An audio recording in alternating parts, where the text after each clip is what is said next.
All right. Oh, hey, Kendrick. So I'm filling in for Dr. Ludwig tonight. So you'll be playing for some of the other people. Let's give it a second. So let me see. You're here. And then we've got a couple more um, performers on the program. So let's give it a couple seconds, Kendrick. And then we'll get ready to get started. If you want to go, would you be okay going first if you're ready?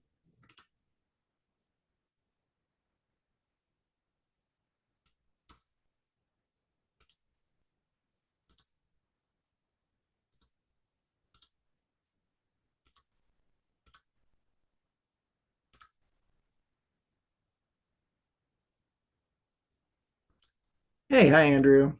Welcome. Okay, we're just waiting on one more person, so I'll give it just a second before we start because it just started moving here.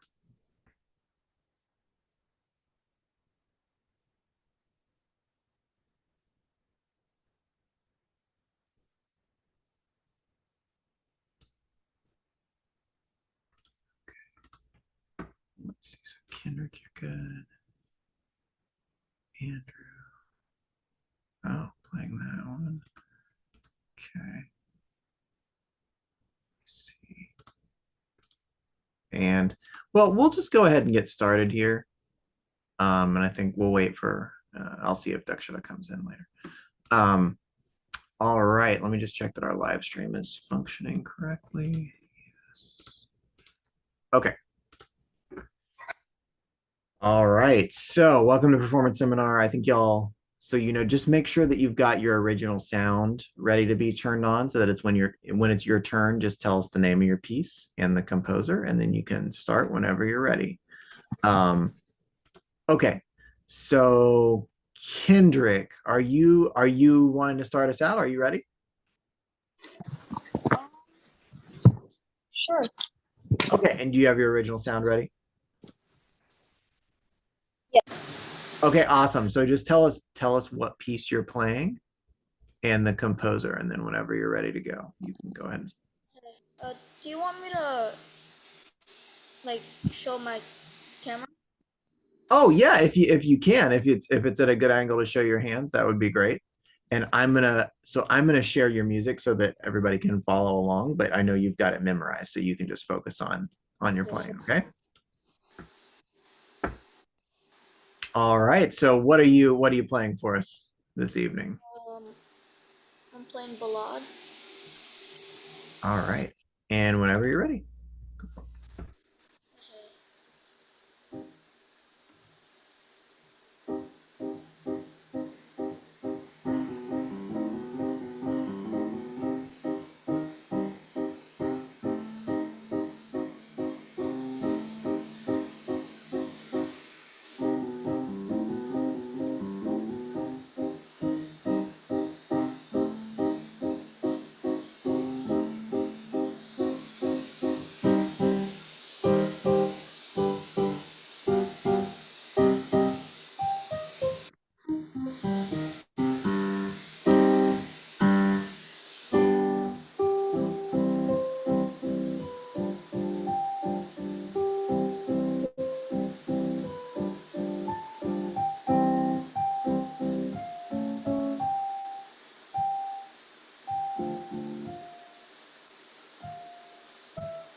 All right.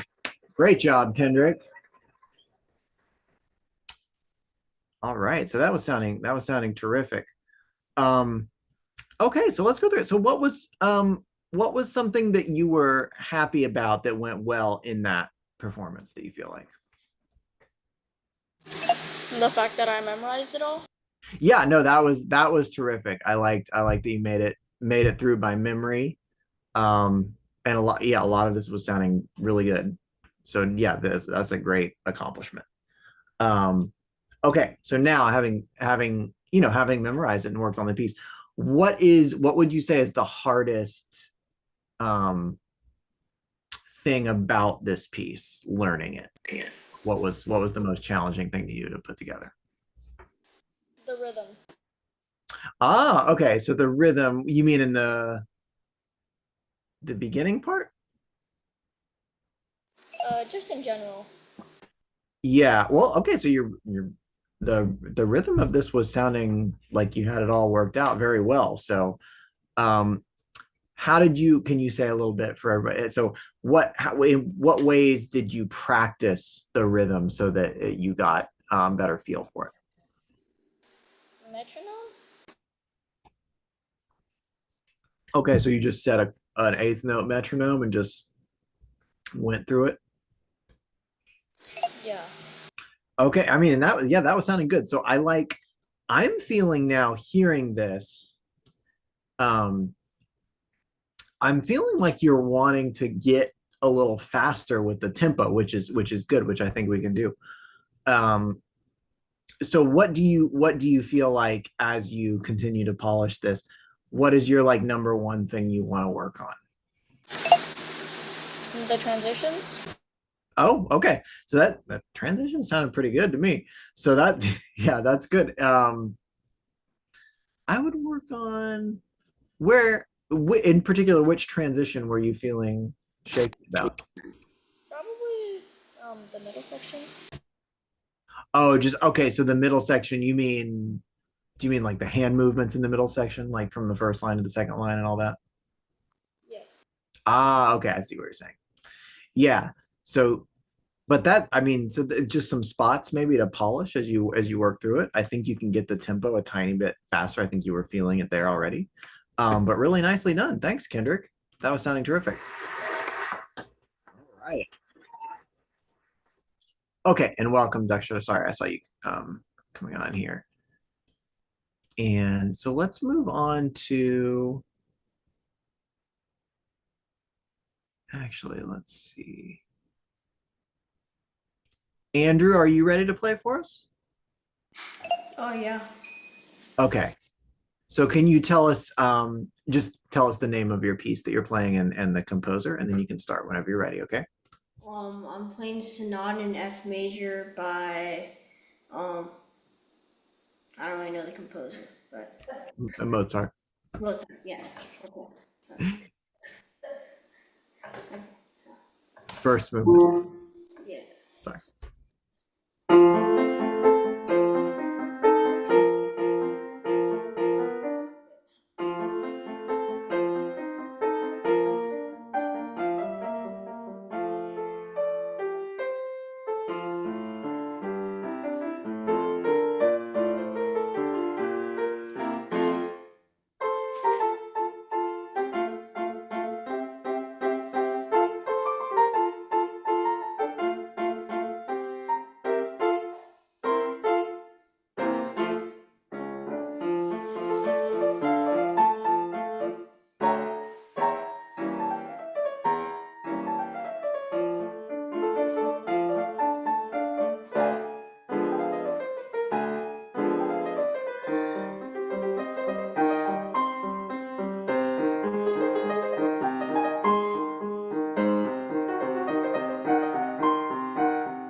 All right, and you were just doing the exposition part. Yeah. Okay, nice. Okay, so this is off to a great start. Okay, so as you're learning this piece, so what were you? I'm going to ask the same couple questions to start out with, right? So what were you happy with in this initial performance of the first part? I mean, I guess I kind of got all the notes down for the middle part and the end part. Yeah. Yeah. No, so this was a good start. So there's a lot going on that's good here. So nice job. I think you've got a handle on most of the notes in here, and there's a lot. Yeah, there's a lot going on. So that was you made it through in a strong way. So nice job. What is as you have started learning this piece? What's something that's been really challenging? Um, I mean, because there's a lot of like 16th notes and then eighth note transitions, so like keeping the same tempo for those can be like kind of Mm, hard. yeah, yeah, that can be tricky. And there's a ton of different um there's a ton of different sort of rhythmic passages here, like a lot of different rhythmic configurations between the hands too. So that can be tricky to kind of bring everything, like you're saying, into a consistent pulse as you're practicing. Um, yeah, so this was nicely done, and so this is a big sonata. This is um this is an example of how much variety of different parts Mozart can get into something, if that makes sense.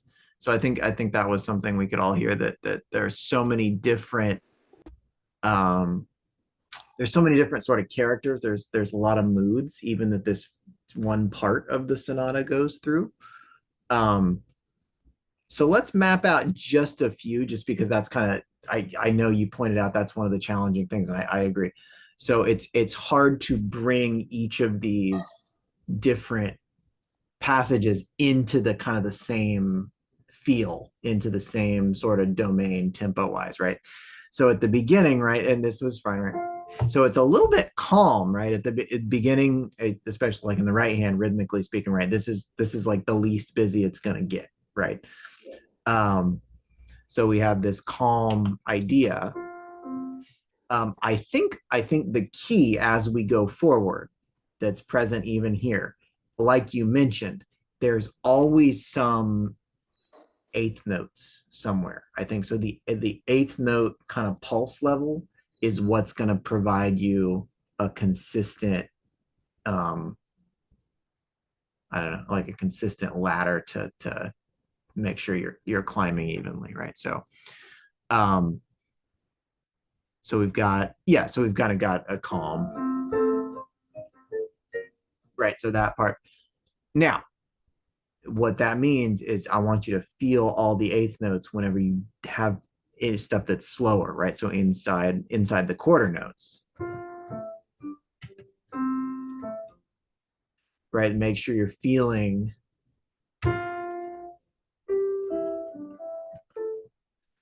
um, all of the eighth notes inside that. Now, there's kind of I'm going to skip ahead a tiny bit before we come back, right? There's this kind of stormy, but this part you still have your consistent right in the left hand, right? So I think that part, right, really kept you grounded. That part sounded pretty snappy. Um, the next part that's tricky, I think, is here. Once we reach kind of the end of that part, we have this is in sonata form land. This is kind of our second key. So this is the second theme. Sometimes people call this the second theme, although we've already had several different themes. Um, this is our we reached a C major part, right? We started in F, now we're in C. This part again, notice even though we've got right an eighth note and an eighth note rest, think of this is like occupying kind of a quarter note space. Dun, dun, dun, dun, dun. So we're bringing it. So if we're really talking, kind of pulse level rhythmically, this is bringing it back to a calmer rhythm. So I think here I felt that you were trying to push, and I think here this is one place that keeping it, remembering that it's a more of a quarter note pace, will help you rein in the tempo there. Right, and then obviously the 2 against 3 is tricky. And then from here, you did fine here, right? So once, and again, notice once you get some explicit continuous eighth notes, I think that's what helps you lock in to a consistent tempo, right? So the eighth notes, anytime you've got a pattern with eighth notes, that's your friend in this, working through that. Does that make sense? Yeah, and for like the second page, Mm-hmm. like the part, cause I kind of slowed down because there's a ton of notes and like stuff there, so like my memory wasn't like that strong in that area particularly. So I mean that's kind of why. Oh I'm yeah, no, that's okay. And I know you're trying to memorize it too. So that's the connecting all of these different musical characters. I think that is the trickiest thing about kind of bringing everything into a consistent realm. One last thing I noticed for you to think about as you continue, right, is I get the sense that when you're seeing a staccato, I feel like we're kind of attacking the staccato note. Remember, if you've got, and we run into this a lot in like classical stuff for whatever reason, might be editorial, I don't know. Right. When you've got a slur that ends in a staccato note, what that really means is that you're just going to lift your hand off a little abruptly at the end of the thing, right? So it doesn't mean to like attack the staccato note, right? So remember, staccato can be soft, right? That's the main thing. So staccato is all about what happens after, really sound wise, right? It's what happens after you play the note, right? So you can do, right, we can have a loud, sharp staccato, but you can also have, right, you can also have kind of a soft, kind of like a puffy staccato. So I think a lot of the things here, you think of it more as a softer kind of, and sometimes it helps to think of it like a little bit, puffier staccato, so that you don't get into this sharp kind of sound, right? Does that make sense? Yeah. So almost think like yours, whenever you've got a slur like that ends in a scala, think of like sliding into a note and then lifting up after you hit it, right? So instead of, or sorry, right? That's not right. So you want to, right? So you can ease, the staccato is almost like you're easing off of the beginning of the slur and lifting really. So that's something that I think will keep that a little lighter as you practice. Okay. But that was okay. That was off to a really great start, Andrew. This is a big sonata. So nice job. Great work. All right. So let's move on to Duckshot. Are you ready to play? Yeah, sure. All right, awesome. Can I hear? Oh, what? And just tell us what you're playing first, and then I'll go ahead and share your music. So, hi, my name is Lakshita Abhiman, and I'll be playing Prelude number 8 By by Bach. From. Sorry. Um, This is the This is the E flat minor prelude. I think this is book 1 of Well Tempered Clavier. Yeah. I say that because Bach has like a million pieces, like a million preludes. So this is the prelude number 7 from the Well Tempered Clavier. Anyway, all right. So whenever you're ready, go for it.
All right. Nice work, Dakshila. Thank you. Okay, so this is this is a tricky piece. Nice work with this. So what were you really pleased with that you feel like went well in this piece? Um, I think that my notes were, oh wait, no, I got my notes wrong in some places, but usually that doesn't happen. I would say like overall, like learning this piece, like I'm like proud of myself for figuring out like the notes and the rhythm with like all the different like trills and like the rolls that like come in Mhm. place. Yeah. Yeah, well, I mean, and then just reading in E flat minor is not the best, right? So Yeah. think about right all the C flats and all these various things. Yeah, so I mean that was nicely done, navigating your way through the piece. And was this by memory or are you playing off the music still? Oh, I'm still playing off the music. Okay. I'm on the way there. I'm just curious. No, this was really nice. And it's like you said, it's an unusual, I don't want to say unusual, but um, probably we don't run into too many pieces in 3/2. Mhm. So kind of keeping track of the busier rhythms and maintaining that half note pulse. So that was nicely done. So what would you say has been the most difficult aspect of learning this piece? I would say it's the pedal, like figuring out like what, like even though it says like throughout the whole piece, like where to put your pedal, I think it's like still like hard to apply it and like to stop the pedal at those like specific locations and then to remember to stop it, like in conjecture with like all the notes and like the trills that you have to play like within the piece itself. So yeah. Yeah, I mean, I know that's really tricky. Especially we don't know. Bach might have they had like weird things for pedals on these early pianos, so we have not, we don't necessarily know if he had a pedal at all, or most people think he didn't. But anyway, so yeah, so you can do whatever you want, but yeah, kind of basically trying to think about where the harmony changes. Mhm.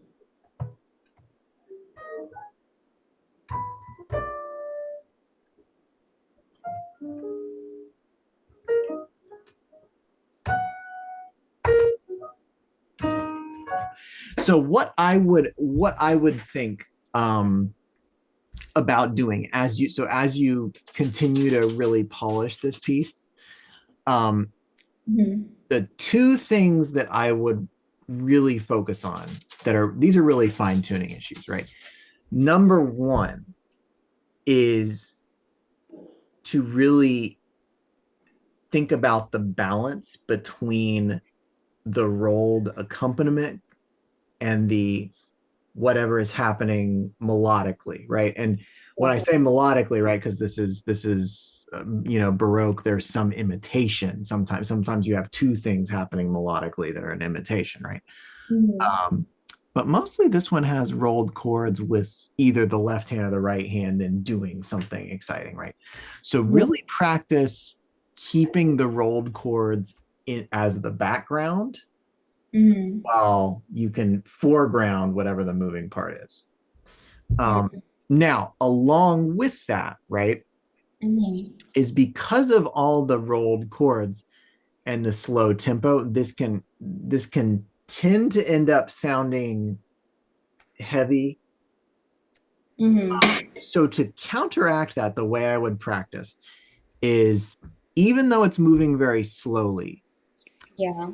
when you all of these rhythms, I don't want to say all of them, but most of the rhythms in the piece, even though there is some variation in like where, we have 16th notes versus, some of them are just eighth notes and quarter notes, right? Mhm. So all of these melodic gestures are usually moving from the middle of the measure, so somewhere around maybe count two or kind of the end of count two, right? Mhm. You're always moving towards a landing point on one.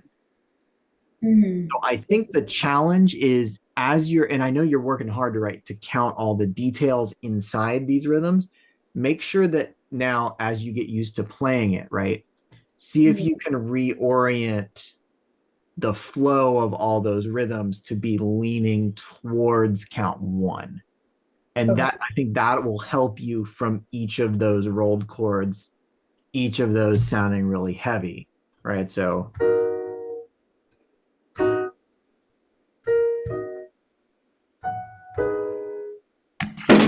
right. So instead of that,